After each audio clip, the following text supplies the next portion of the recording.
Hello, welcome to another episode from Tech Life Stories. Today I have Simon Gale with me, who is a IT service manager, passionate about leadership and culture. He's a mentor for the Read Women in Tech program. He's currently working for Moto Hospitality, who are a Sunday Times Best Places to Work organization. He cut his teeth at a company called Carestream Dental, which is originally part of Kodak, which he can tell us a bit about later. Certified in ITIL 4, Lean Six Sigma, Green Belt. I could go on, Simon, but have I done you justice, would you say? Thank you very much. Yeah, lovely intro, and thank you very much for having me on the podcast. No, not a problem at all. It's a pleasure having you on. I always like to go straight in with finding out how you got into technology. And I know we've had a pre-chat, and I really liked your pre-chat, but it'd be good for the listeners to kind of know kind of how you got into the to the world of tech. Yeah, definitely. Like many people, I fell into it to a certain degree. So when I was young, I worked at Curry's for a couple of years. I was living at home. I'd left school after A levels, and really just didn't really know what I wanted to do. So I was doing a bit of sales there. I worked in the tech and TV kind of side of Curry's. Mhm. Washing machines never really interested me. I've done that for a couple of years. Really enjoyed it. Great bunch of people. Sort of started as a Saturday job type thing, and as you know, as a teenager, you kind of just see how it goes. I left there for a startup business that I went and done a bit of inside sales for. So obviously at Curry's, I was mainly doing a sort of generally a sales role with a little bit of service tagged into it. Mhm. And I wanted to try my hand at a bit of inside sales. So um, I went and worked for a small startup company. There was only a handful of us in a small rented office. It was going really well, to be fair, but then like many startups, it started to struggle financially a little bit, and I ended up being one of the guys being made redundant from there. So it was, I remember it quite well. It was like a Tuesday morning or something like that, around 10 a.m. And I was walking back home at the time, and I'd moved out at this point. So I was walking back to the house that I rented, and these were the days sort of 20 years ago where you had sort of your reads and that on the high street. Sure. I walked in and got chatting to a lady in the temps department. I said, look, I'm out of work as of now, effectively. So if you got anything on the books, I just need something for a couple of weeks just to keep me ticking over, pay the bills type thing. Mhm. So she had this role at what was Carestream now and was Kodak at the time, in Stevenage, just local to me. And I went and done this job effectively just doing a bit of answering the phone, logging tickets, handling sort of customer inbound phone calls. And that's kind of how I fell into my role, and I really grew it from there, really. Yeah, fascinating story. I suppose I'm intrigued to know. Obviously, you had maybe a slight technical exposure at Curry. So, when you first got that job, was you having to answer technical queries, or was it more kind of logging the calls and letting someone else, and escalating it? How did that work at the time? Yeah, so obviously at Curry's, it was all face to face. I dealt with customers coming in buying IT equipment, cameras, TVs, etc. No different to what people do in PC World and stuff today. Yeah. In terms of my role when I joined Kodak, it was I think it was like a 3 month sort of FTC temp arrangement. I was really logging calls for in essence first to second line service desk at that point.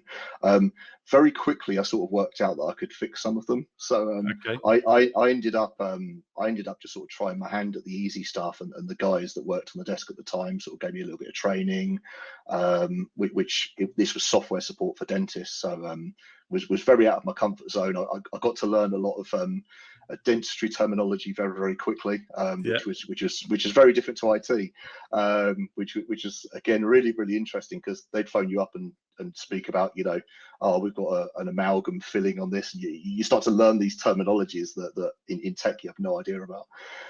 So I started doing a bit of that, and I think very quickly they realised that I'd be able to stay and add real value to the business. So I sort of became almost a first liner in that early phase and got made permanent, which is amazing. So I stayed there for 14 years. So I worked my way up through sort of first and second line in those Mhm. ranks, and that's kind of how I got into things. You're spending time, these were the days of modems and PC Anywhere and Yeah. Windows XP. A lot of it was interesting. It taught me some good skills though, because you end up getting people to, I think Sophie touched on it in her podcast with you, is like talking to people on a non-technical level about sort of semi-technical things, Mhm. was really hard because you didn't have remote connection. It was modems. It's like, can you please hang up your phone so I can dial in on the modem connection over the analog line, right? We're talking, very, very, very early days of remote connectivity and two-way approval type stuff, not like today when you could just remote with seamless connectivity. Yeah. Yeah. So it was really challenging and taught me that kind of like service empathy kind of piece as well, working with the users, etc. So yeah, that was my early days, which was amazing. So Yeah, fascinating to hear some old jargons of modems, etc., and yeah, remote connectivity. Very, very different.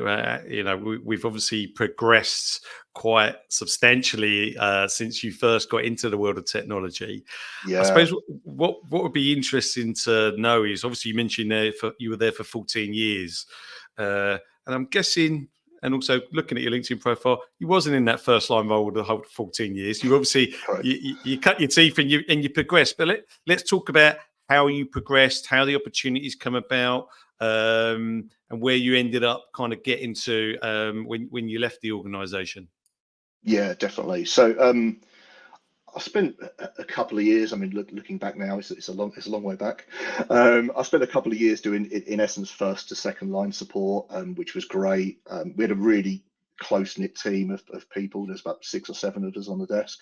Mhm. Great culture at the time, and we were all sort of growing together, if you like. We were all in our 20s, most of which had done university or A levels, and we all kind of were in the same sort of boat. So as a group, we really got on.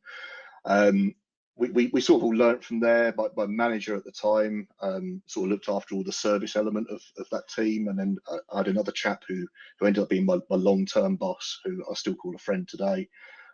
He asked me to go and work over with like our corporate clients, so I got involved in like larger NHS organisations, larger scale installs and that sort of stuff as well, which was great.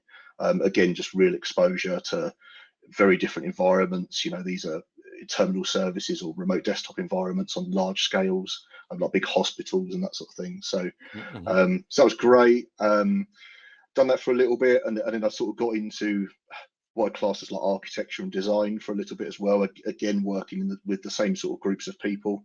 Done some really good stuff out in the Middle East, where I was going out doing implementations out there for like big private organisations in Saudi, Dubai, etc. Nice. A lot of training, like technical training again, which is very different to what I'd done before. Sort of like effectively training dealer channel to then support their end users going forward, which was lovely. Um, After that, yeah, a bit of management at that time. So Yeah. I got into leadership at that kind of window. So I started doing a bit of that, and then sort of looking after the service desk at the same time. So I looked after the corporate team for a bit there, 6 or 7 staff, sort of team leader, supervisor type role. And as I sort of drew to an end, I ended up managing 30 oddish people, Wow. supporting all of.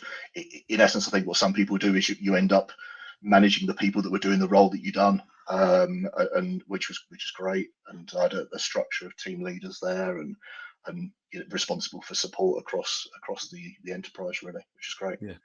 I love the journey, and I'm smiling to myself because this is a job that you fell into. Oh, You totally. literally Yeah, you complete you chance. you got made redundant. You Yeah, walked around your high street. You went into Reed.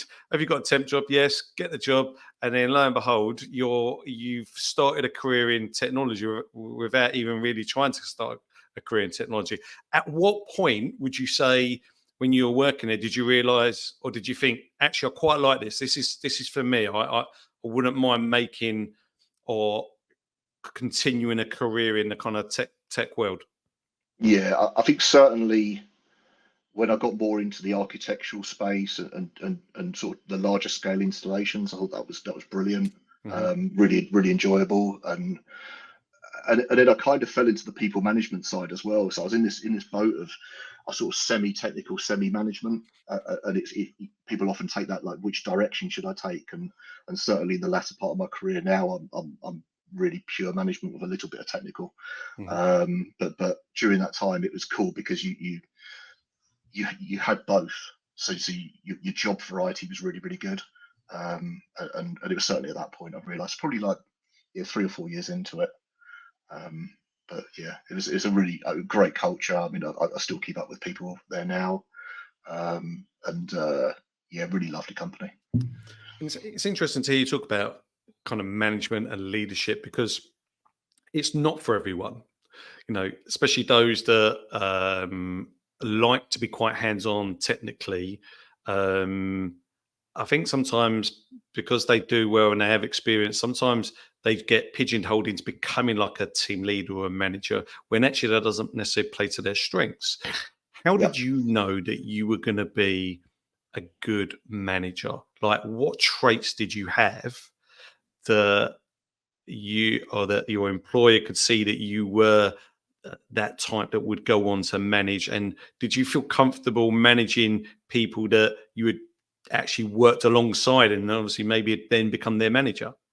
yeah, I think that's really hard. And I recently promoted a guy to a team leader, and I had this same conversation with him. I said, that the hardest transition is going from being part of the squad to now managing the squad, right? And, Yeah. and I think that's a really tough balance that you've got to strike during that time, because you can't just suddenly become the boss, right? And I think in terms of traits, at the time I was like really driven, and I think that kind of hunger element and drive and ambition Mm. probably shone through at that time to my boss at the time. Um, I got on with everybody, so I think obviously a big part of that time was, we had a good group, and I think he just had confidence that I could do that without too much trouble. We didn't have any we didn't have any problems in the team, if you like, and I had a good platform to learn, I think, in that phase. Yeah. Okay. Okay. What would you say to someone that maybe has been promoted into that role of like a team leader type role and they're struggling with it? They're not Mm. doing well with it, but maybe they're a bit embarrassed to say something. You know, what kind of tips or advice would you give them? Would you try and take them out of that role, put them back into their comfort role, of being a bit more of a techie? How would you handle that circumstance, Simon? Yeah, I think first and foremost that they've been put in the position, so people have believed in them, right? Hmm. And I think that you've got to remember that is a lot of people get imposter syndrome and say, am I good enough for this job? They feel really out of their comfort zone, and I think that balance is important. You don't want to feel like you're swimming in the deep end. Yeah. I think in terms of advice, first and foremost, I'd speak with your line manager and other managers around you. I know I've done that at times. Is not necessarily your line manager, but other people of that seniority, sort of Hmm. getting that mentorship or a bit of advice and coaching, um, is certainly the way to go. Seeing what training is available to you as well. Like a lot of these people, like I think you touched on, is you're a techie 1 minute and now you're a team leader. It's like Yeah. no one teaches you how to do that. Yeah. So going through, I've got a couple of chaps in my team at the minute that are doing apprenticeships in team leading, and they're technical people on the same journey, and it's about being able to move into that at a comfortable pace, while sort of stretching yourself. Yeah. Good. Good. Okay. All right. Um, that those 14 years kind of you cut your teeth, it kind of got you to where you are today. So you're currently with Moto Hospitality. This is the service stations, right? Yep, this is the Yeah, one. So all up and down the motorway, selling coffee and hot they're the chocolate to ones. people. 100%. Good. I like them. I've been there many times before. So talk to me about the current role. What do you do? Because like you alluded to it earlier on, you're more hands off now. You've got maybe a slight element of technical. It seems to be a bit more kind of people leadership focused now. So talk me through that. Yeah, absolutely. So I joined probably 3.5 years ago now. So this Hmm. was a post-lockdown move that I done at 2020. Again, great company, as you mentioned earlier. We've won awards recently for culture and the team as a whole. In terms of what I do there, so I lead the BAU support, so first, second, third line teams. And everything that you class as day to day. So we support obviously all the front end shops, your Burger Kings, your Costas, and try and give people a great experience at staff level because it's all internal, which means they can serve their customers and do a great job on the front line. Okay. And then you said you lead a BAU support team, second and third line. Kind of how many people are we talking about?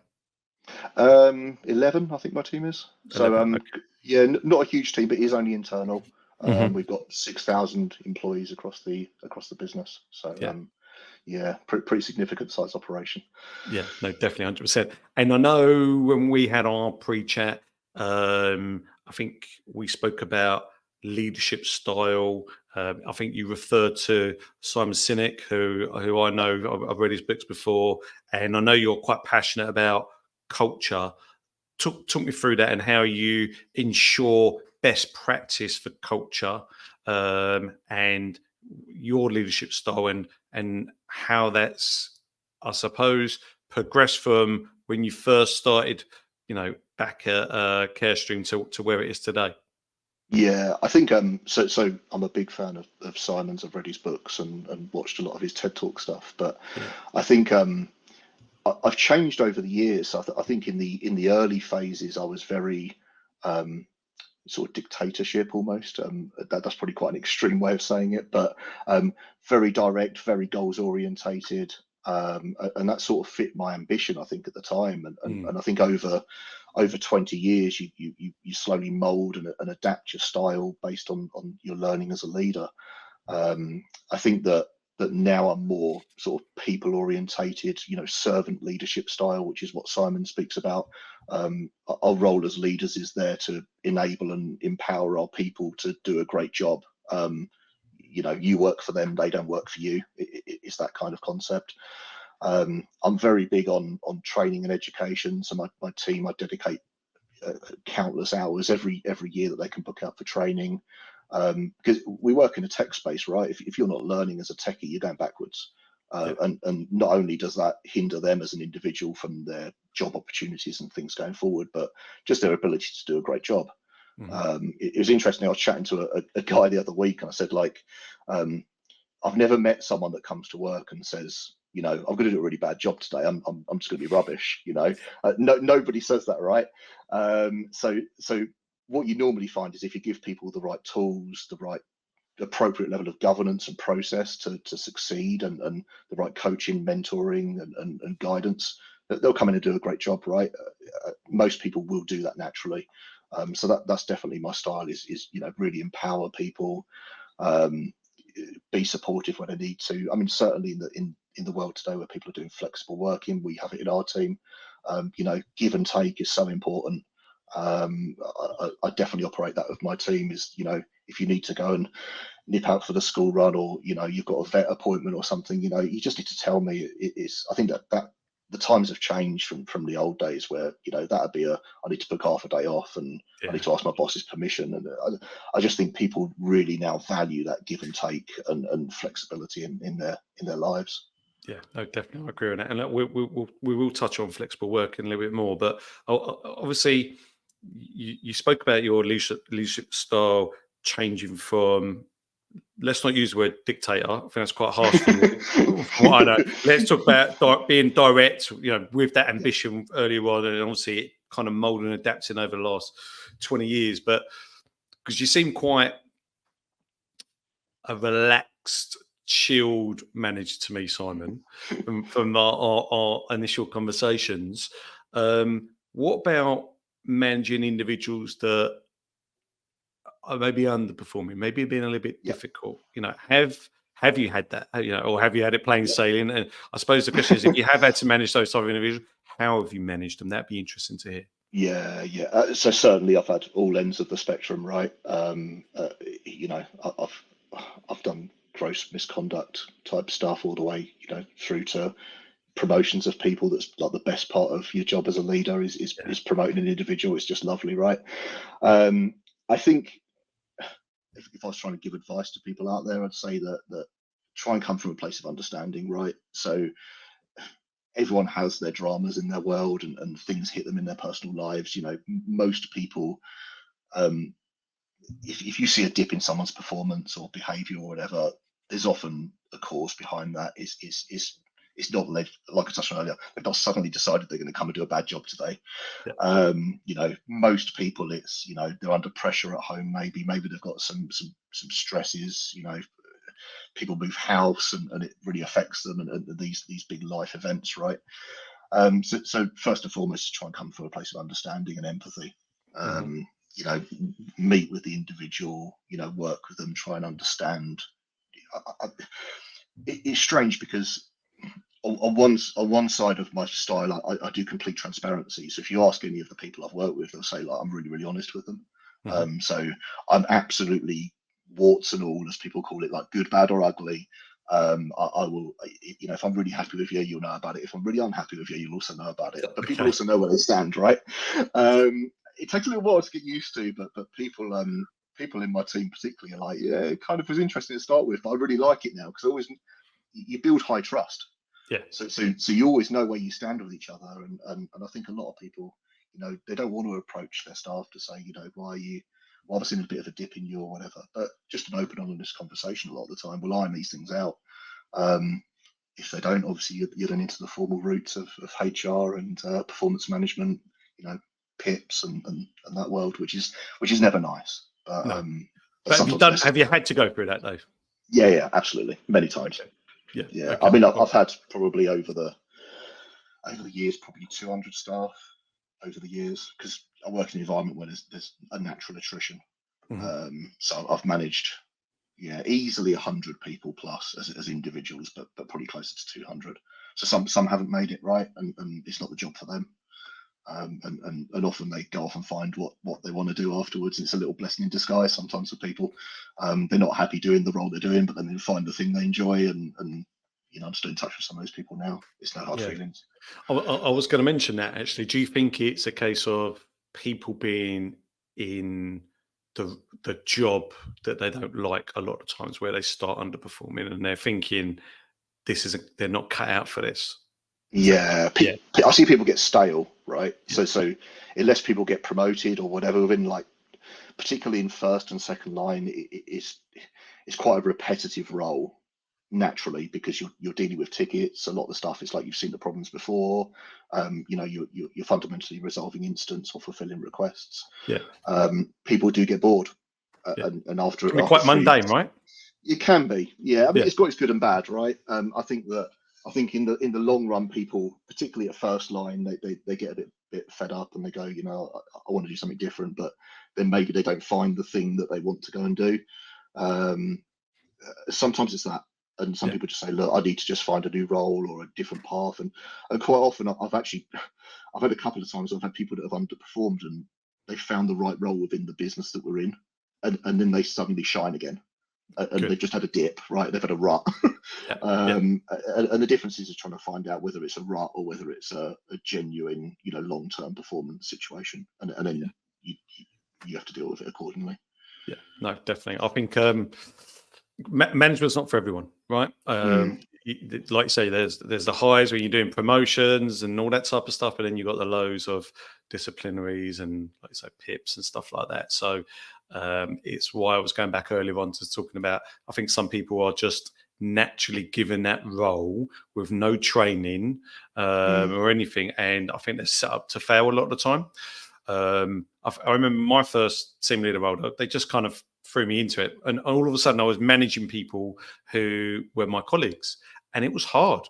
It was really hard, because I was, and this is a recruitment job, so I was one of the boys, and now I wasn't. I was their manager who had to pull them up for, coming in late or shooting off early or wherever he was back then. Back then, I had quite a similar style to you. Actually, I was quite direct in my approach. Whereas over the years, I've kind of learned to kind of adapt to mold like you, and I'm maybe a bit more relaxed, and I don't take things. Yeah, I think you naturally do. I think that's what happens.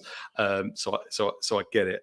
I think obviously leadership's really important, and that can lead to having a great culture, not just in the team, but obviously the company where Moto obviously being Sanitine's best places to work organization, that tells me there's a great culture there anyway. But it'd be great to understand what you do and maybe what Moto do as well that enhances that culture a little bit. Yeah. So I think certainly I'm not working at sites every day. So the vast majority of our staff are at what are classed as frontline workers. So they're working in your Burger Kings, your Costas, etc. Just before I joined, I think there was a culture session where they decided to change the culture and rewrite the values and everything, and that's what I joined after this had happened. And so the values are wrote by the employees, which is powerful. It's not something that I see companies, they put a sign on the wall and say that's our values, that's our culture. Well, that's not culture, right? That's a sign on the wall. And I think that the business do truly live by it, and I think certainly with my team, I just try and adopt the very empowering, trusting, outcome-based leadership. So, I think gone are the days of, oh, you're 5 minutes late, then, that's a disciplinary, 10, 20 years ago, people sort of managed like that. And I did, right? Yeah. I think, my staff, if you ask them, I'd hope they'd say that they're trusted and they're valued. And I'd really try and look at their development as an individual. So not necessarily anything really to do with the company, but how do they want to grow as an individual over the long run? Because that's what they come to work for, as well as a salary, right? People want to be developed, they want to train, they want to feel like they're making a difference. And I think that certainly for me, that I'm like that is, if I feel I'm making a difference in the role that I'm doing, I'm really motivated. Yeah. So just trying to have that within the group, having a really friendly culture. I mean, one of the things we do in our team is that this is like a lockdown thing, but we've sort of continued it, is that we have 3 calls each week, Monday, Wednesday, Friday, and it's half an hour, and it's a bit of a time for everyone. We do it on Teams a bit like this, and people get together, and because it's quite a small team, there's only like 11 or so of us. People can bring up issues and they can ask for help, and it's like an engagement piece. But then if no one's got any dramas and we've got nothing to check in on, like formally, we end up talking about football and what's going on at the weekend, and it's really, really informal. And I think people just like that as a thing, especially in the hybrid working space. It's like not everyone's seeing everyone all the time, and I think that's really helped because it's super informal. There's no agenda. It's just a half an hour, and everyone jumps on, and you could jump off if you want to. If they're busy on something, they can jump back off. It's really informal and really unstructured. How long's that set for? 3 times a week? Is that like half an hour? 3 times a week. Yeah, so we do it at like 11 o'clock, 3 times a week, and I think it's so powerful. I know a few people have done it in other businesses, and they have like these like traditionally was like Zoom check-ins. Now it's sort of Teams everyone's using, right? Yeah. And it's super unstructured. So there's no, people can come and go as they please. People can sit there and they can carry on with their work if they're just listening in or whatever. But it's a platform for people to engage as a group, which I just think is great. And we kept it going. And I said, oh, should we get rid of these now? Lockdown's over. And I was like, no, we really like them. So I was like, oh, we'll keep them going. I think they're really important in a hybrid type role, because you're missing out on that face-to-face engagement. I mean, what is the kind of hybrid working that you and the team do? Like, have you got a set amount of days in the office that you have to do anything like that, or is it quite flexible? Completely flexible, but a lot of my team are doing stuff like building laptops, and they're sort of hands-on desktop people. So they're doing a couple of days a week in our head office. But again, just completely flexible. I broadly work from home because I'm sat on Teams calls all day. Yeah. But we have catch-ups once a month and that sort of thing where everyone gets together, which is lovely. So you're mainly from home yourself? Yep. How do you find that? Do you not feel, because I work from home, and I must admit, it drives me a little bit crazy at times staring at the same 4 walls. And I religiously do my lunchtime walk, and that's great. But do you know what I miss the most is face-to-face interaction. Because like Yeah, yeah, you, I do video calls with candidates and clients all the time. But that face-to-face interaction, and when I get it, I notice I naturally have lifted myself up. So now I try and make sure I go out at least once or twice a week to get that kind of face-to-face interaction. hmm Everyone's different. They're not like me, but how have you found um, working from home the majority of the time compared to and lacking that kind of face-to-face interaction with some of the employees? yeah. It's interesting. I don't find it too difficult, but I've always had an element of home working in my career. Even back in the Carestream days, I worked from home occasionally as a manager. Yeah. Um, I think there's a balance between I can focus on my work quite well Hmm. because I'm not getting interruptions, and particularly when my house is nice and quiet. Um, and sometimes it's nice just to I'll go in to see the guys for a few hours on a Wednesday afternoon. Sometimes if I've got something that I need to do, and we have a catch up and that. So I think it's different for everybody. It The is. other thing that's quite unique, I think, about what I'm doing now is I've got staff in 3 locations in the country. So sometimes I'm just on a video call or a phone call with that individual anyway because they're 100 miles up the road. Yeah. So Yeah. Yeah. yeah, I've got and that brings its own challenges, right? I've got a team of 3 locations. Yeah. No. Whilst they're small, they're scattered a little bit. Yeah. So yeah, I think yeah, it's different for everybody. It is. It is. Yeah, I get that. It's just, yeah, I'm just thinking about me and what I'm like, but obviously I know everyone's very different. I know I've got friends who just would loathe to go into an office. They literally just love being at home all the time, and I'm like, I don't know how you do it, but yeah, Yeah, yeah. I do get it. I, Another The, thing the, that, the the sweet spot somewhere in the middle, I think. yeah, uh, I bet, like I say, everyone's yeah, different. Everyone's got different needs, and it's good that you've got an employer that can be flexible like that. I know some of your guys need to be in the office a bit more for laptops and repairs and all that kind of stuff. But if you can offer that flexibility, I think it helps. I've got some employers that are moving back to getting their employees into the office 4 days a week. That's one particular 5 days a week, mm, and I'm trying to explain to them that they are uh, not helping us because we then have a diminished pool of candidates because yeah, candidates now want that flexibility. Um, so, let's just say, for example, I had a pool of 200 first line candidates. I would say 90% of those want some flexibility. So then I'm left with a small 10% that I can fish from to try and help a client, and it's not easy.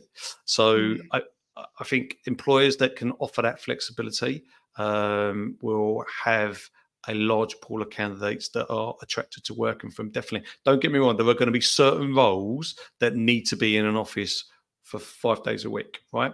mm, Um, but if you don't need to, and you're just trying to get everyone back into the office because you think that's the right culture, um, mm, I think it's a hard trait that you're going to be um, following for attracting staff going forward.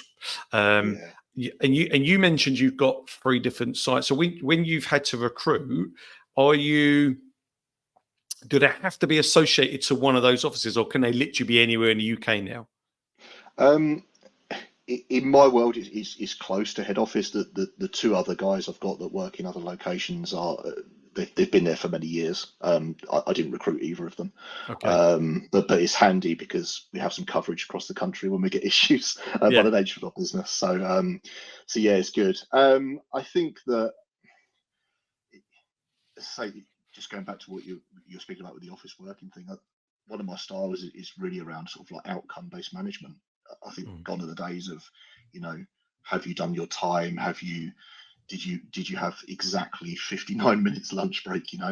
Those sort of days are over. I think you really need to work with people to say, have you achieved what you need to achieve today? Yeah. Yeah. That's what I need of you, and I think that again breeds the right culture and behaviours. I agree. I do agree. Okay, let's move on. Um, let's talk a little bit about process, streamlining processes and toolings, and maybe a bit of ITIL. Yeah. Talk me through some of the kind of exposure or projects you've had to work on, just to kind of give the listeners a bit of a feel for that. Yeah, definitely. So I, I didn't really do too much process work until I'd done the Lean Six Sigma certifications. This was back at Carestream. Hmm. I ran a project to improve mean time to resolve for our tickets in our second line team. Um, we vastly achieved the target for it, which was amazing. But it really taught me about, the power of process mapping and looking at weaknesses, looking at waste. A classic is because we've always done it that way. It doesn't necessarily mean it's the right way though. Yeah. And trying to re-engineer those things to make them slicker. Driving root cause in certain situations, like why is that an issue? Why have we done that? Why we're wasting so much time going around the houses, if you like, in these situations that's really hurting your time to resolution. So I kind of learned a lot of it at that stage in the from a lean and a process improvement perspective. Hmm. And then more recently, I'm a massive advocate for ITIL. So I'm certified in version 4. I'm currently studying expert for version 4, which is an undertaking, but I'm really looking forward to it over the next 12 months. Hoping to get all my certs done over the next sort of 18 months or so. And I'm a massive fan of ITIL now. I've done it the last couple of businesses I've been in. So Carestream wasn't ITIL, but since then I've done it. Putting in your standard stuff like your incident management process, your request, problem, change, etc. And I'm a bit of a champion at my current place for it. And was Moto already ITIL, or did you implement now coming into the business? Implemented. You Yeah, implemented, so yeah. yeah, so we didn't have that in the early days, and we're on a bit of a transformation journey with our tech over since I joined in the last 3 years, which has been great. So I took our service team on that journey, which was interesting in itself. People have been with the business a long time. These are new processes, new terminology. They don't understand what an incident is. They don't know what a ticket is, but what's the difference between an incident and a request, even on that Yeah. basic level? So I got to do a lot of coaching with the team on that, which was lovely. And now they're fully up to speed, and we're hoping to put some people through. I've got a couple of my guys who've done ITIL 4, that foundation in the team at the minute, but hoping to get some more people through it so that they get the cert for it as well. And then out of interest, when you do, when you implement ITIL, where you are now, what kind of impact does that have? Not just on the organisation, but on your staff. Like, because obviously, I would have thought it gives them back a bit of time as well, right? Yeah. So initially it's hard because I guess it depends. I can only really speak about the experiences I've had, but Yeah. if people have done a little bit of ITIL, it's a lot easier because they know the terminology. They kind of get it, but they've just not done it. Hmm. Certainly, the world I was in with Moto is that we were growing the team out. I had some new staff and some old staff. Some of the new guys sort of knew it a little bit, and the older guys were like, "Well, what's this terminology?" Or you're coming in with different, I guess, ways of working, right? So it can really benefit the business. It streamlines your service desk fundamentally. So with the core principles, you've got your incident, your request, problem, and change. I think that alone, from a service desk perspective, really puts you in a good place. And obviously, you've got the broader ones that people sometimes adopt and sometimes don't. Hmm. But I've done the fundamental ones in my current role, and it's helped massively. You're now measuring the speed of instant resolution. You're now looking at, how your requests are fulfilled, what your approvals look like. It's all mapped out and makes sense to people, and it's slick and repeatable. And then, would you say then you're quite content with that process now, or is there still some improvements to be done to that? Probably somewhere in between. So high level, I'm really happy with where we are. But as with ITIL, continuous improvement is a thing. Yeah. You're always looking for improvement and fine tuning. So yeah, there's still work to do, and I think that adopting some of the other practices as well is a good thing. It's that maturity curve of ITIL. You can adopt the core stuff, or you can grow a little bit, or you could be a full sort of ITIL house, doing the 30 plus practices. Yeah, I'm never happy because I'm always looking for improvement. The That's driven good. I in me like that. says we'll always look for more. Always more. But yeah, it's a fun journey to go on. You've got culture in the mix. You've got trying to thrash out from the business sometimes. What do you really mean by this? How does this actually work operationally? Because we've just serviced a situation for say a year or two, but we don't really understand the full life cycle of it. So certainly when you're doing your mapping of like your service requests, your change area is key with that. Is trying to really understand the end to end, so you can look at your risk, your impact, your service quality, etc. Yeah. So to me, it sounds quite transformational. What Oh yeah. Yeah. So I would have thought the impact is huge for not just the team, but for the business as a whole. Off the back of that, what challenges does it bring up for you and the team? Because obviously it sounds like you're still wanting more. So it'd be interesting to hear those challenges.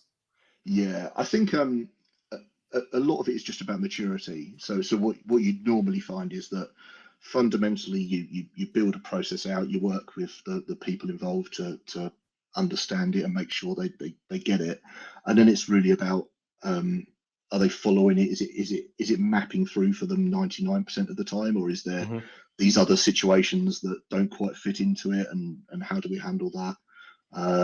So it varies. The other thing I've done very recently is, people don't spend enough time on proactive problem management. So people in service environments very typically will work class as firefights, so they'll just be day to day, everything's okay, we're looking after the business, and we're happy.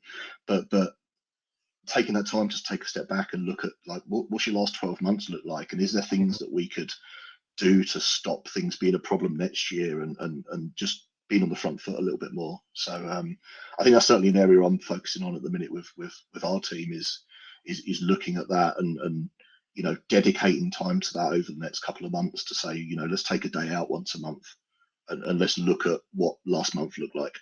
And because we're internal, sometimes you get a bit satisfied almost, and a bit comfortable with, oh, that was last month, it's okay.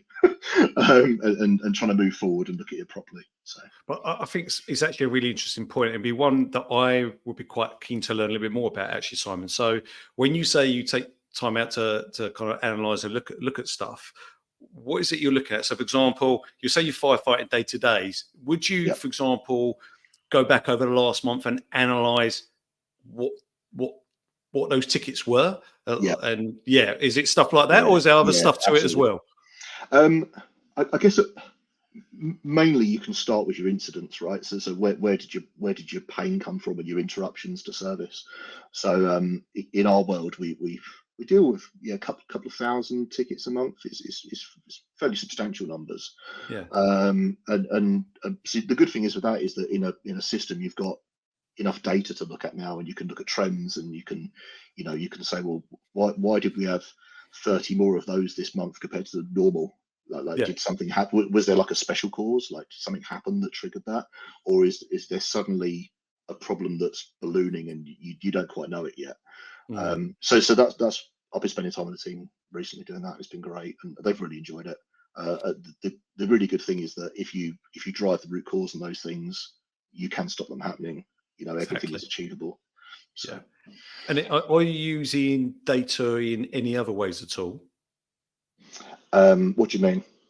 Well, obviously, we spoke about incidents and tickets there to analyse the data behind it, but does the service desk at all use data in any other way from an analysis point of view, or is it pretty much focused on tickets? Yeah, so obviously from a service management perspective, we do, but that's mainly myself. So we look at trends of SLA, satisfaction, etc. We're starting to look at data in sort of the change space as well. So like where we're having to make emergency changes, because you can categorize your changes by type of change or whatever, and like where have we had to suddenly have to do something and react, because that's an area that you could potentially improve.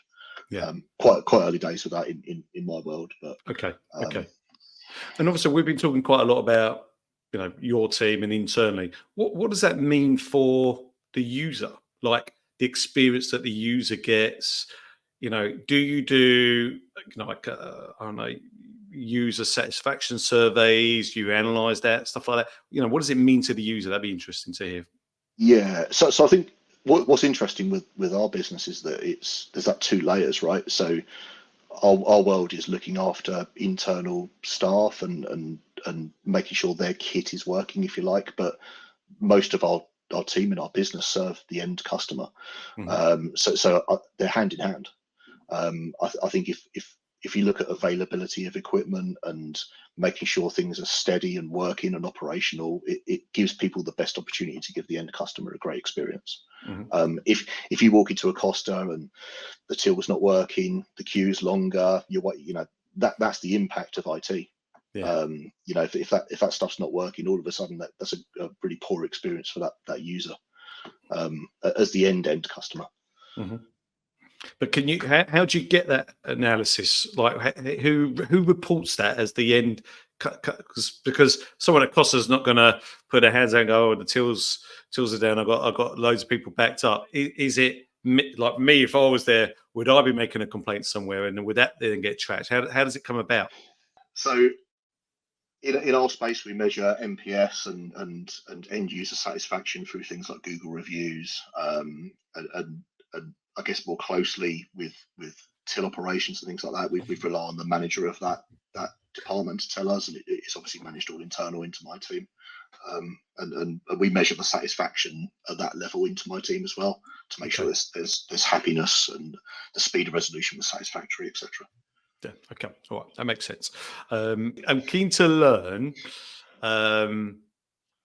your mentors, who inspires you. Who do you look up to? You don't have to name check, but how many? If you have an issue or challenge, where do you turn to? I think I've got a really great relationship with my current boss. I've worked with her for a year and a half or so now. So we speak a lot and bounce ideas off each other. I have a coach internally that I work with as well, which is lovely and always open to discussion. There's other people like you've recently interviewed Sophie. I speak to her quite regularly. Yeah. I guess more broadly, I like Stephen Bartlett, Simon Sinek, people in that industry that are quite sort of forward thinking in their style. And certainly around sort of culture and sort of like ways of a company operating. I really look up to that sort of stuff. Good. I like it. I like it a lot. One thing that did stand out to me there was you mentioned you got an internal coach. And I'm hearing more and more about this. So tell me about how often, what's the coach for? When do you really turn to your coach? How, that type of thing. Yeah, so we meet up. We've literally just paused for a little bit, but we've been doing about 6 months. So we meet up once a month and go through how my world is going, what challenges I have, and they're a senior leader within the business, which is great. So I'm really happy to coach and offer little snippets of advice sometimes as well, which is handy. Yeah, definitely makes a difference having someone like that you can turn to. But you're also that for other people because you are a mentor on the Read Women in Tech program, right? Yeah. So how did you get involved with that? What kind of level are you at? How many people have you mentored, or is it still relatively new? Yeah, fairly early days. So I've got into it 12 months ago or so now. I discovered it through Kevin, who the chap that runs it, and I know a few of the recruitment guys in Reed, so I'm quite well connected with those individuals, and it hit me on LinkedIn. I think there's a massive gap in my industry, particularly service desk for women getting into technology. Very rare do I see a female CV, which is sad, right? And I think if we could do a little bit to improve that, that'd be amazing. And that's kind of why I signed up to it. So have you had to mentor someone at this stage?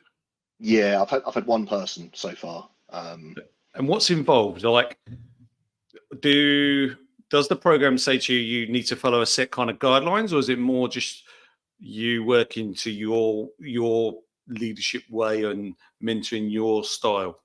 Yeah, I think you get in essence a template to work with, so they give you some guidance on sort of structure, but it's very much down to you. So you have an initial call with the mentee, work out if you're a good fit, because sometimes you're like, I can't help you with the thing that you want to get better at, and that's okay. And then you go through, decide how often you want to meet, frequency, etc. Yeah. So yeah, it's really good program, and again, I think a lot of the sessions are very informal from what I can gather from the people that have done it. You meet once a week or once a month, or just decide what you want to do. But I think anything you could do to encourage people and empower women to get into technology is great. What do you think we need to do more of to do that? Because it's a topic that comes up all the time. Mm, A lot of the women that we've had on recently says it stems back to when we're in education and not doing enough at that stage. But what are your thoughts? Like, where do you see the gap where we're not attracting, and how we can go about changing that? yeah, education and things like that is going to be a big one because it's the groundwork, right? Mhm. But there's a part of me as well that feels like people probably just feel a bit scared of it, because if they're not a technical person, then they're like, well, why do I want to work in tech? I can go and work in marketing or recruitment or whatever. Something that I fundamentally understand what it means. I think the landscape's changing though. Like, more and more people are becoming comfortable with technology as generations are moving on. Everyone's used to Amazon now. No one gets training on it, right? Yeah. And I think, could we do more? Yeah, I think one of the things that would be quite handy is the apprenticeship platform. Trying to get more people into it through learning and developing on the job. Mhm. Certainly, anyone can come and do a first line role. You can learn as long as you got um, that hunger to learn. You can learn to do it. But that's not to say that you want a technical role. You could go and be a business analyst or a service delivery person. You don't need technical ability per se to do that. Yeah, I agree with you. I think again, some of the guests that have been on recently have said that they didn't really have a technical background. They've got a technical understanding, but they're in tech roles, right? So I think it's Yeah, more yeah, that they've got really good communication skills that yeah, can kind of follow a process. And I think that's where I think the education piece comes into it, where I don't think that's, I think the education piece at the moment is that tech is about coding, yeah, when it can be actually, you can just be a good talker.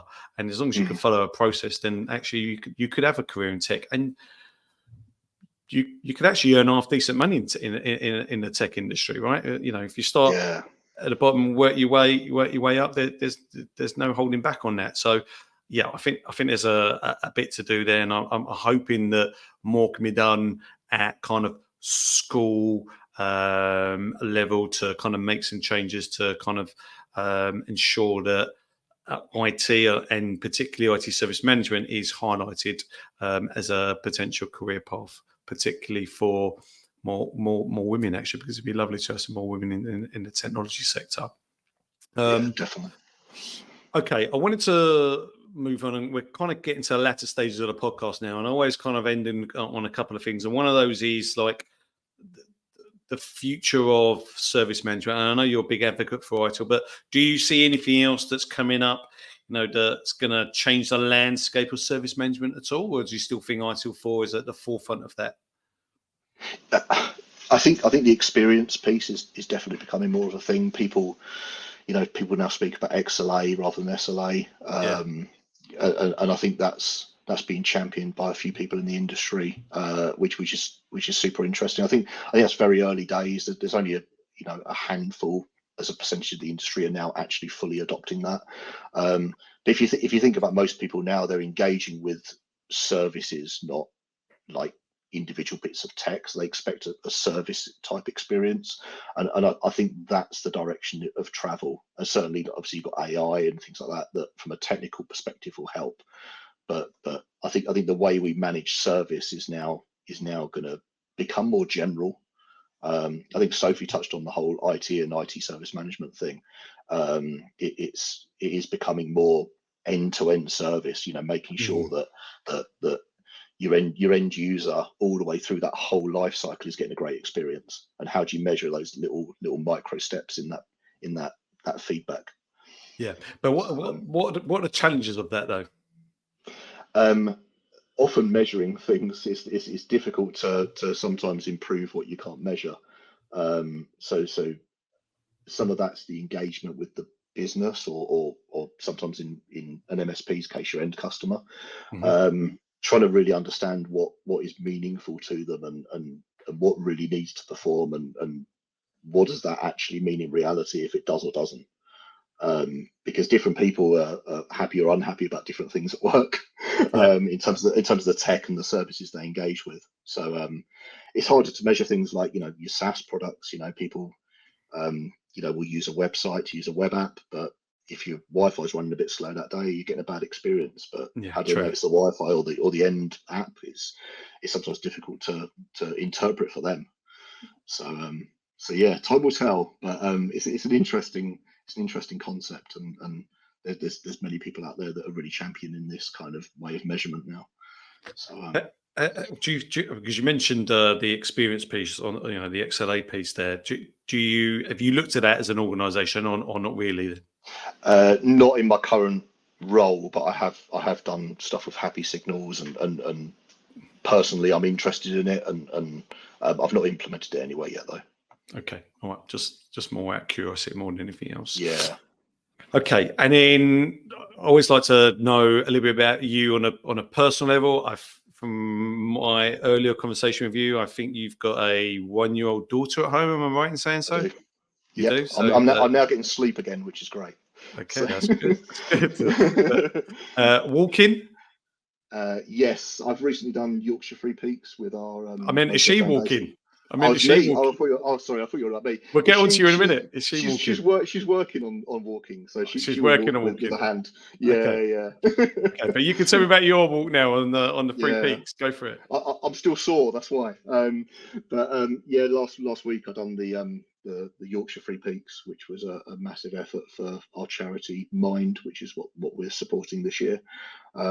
Real challenge for me. I've not done any endurance stuff like that, so my knees are still sore. But it was a great challenge and a lovely day out. Great charity. So I take my hat off to you for supporting Mind. Really good charity. Are there any other kind of like, I know you was at SITS earlier on in the year. I was there. I missed you, unfortunately. But are there any other kind of events coming up that you're going to be taking part of? I'm going to the SDI event in Birmingham in July, so next month that is, and then we've got the SDI conference early next year as well. I'm also signed up to, so if anyone wants to contact me, I'll meet up with you. Good, I like it. Okay, and before we kind of finish off, is there anything else that you want to kind of cover off? No, I don't think so. No, you covered everything. You caught me on that one. Yeah. We've covered everything. Okay. Well, listen, it's been fantastic having you on. I've learned so much, obviously, about you, your background, and so as the listeners.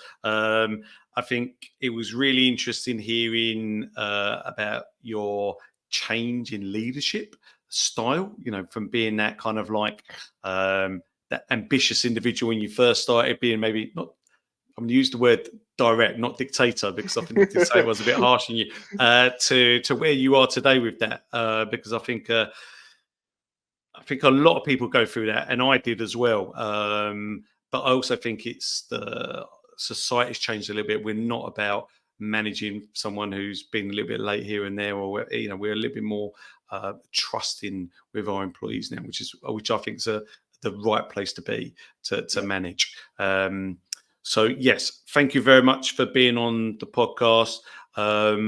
If it's okay with you, I would like to reach out to you again in the future so you can come on and talk again. Maybe we can focus a little bit more on ITIL on the process improvements or service improvements, etc. You never know, you might even be talking about the XLA piece if that's something that you're going to go down as well. But would you be happy to come back on again in the Yeah, future? definitely. Yeah, Good. thank you so much for having me. No, it's been a pleasure. Well, listen, thank you very much, and I will catch up with you soon. Thank you. Nice. Bye bye.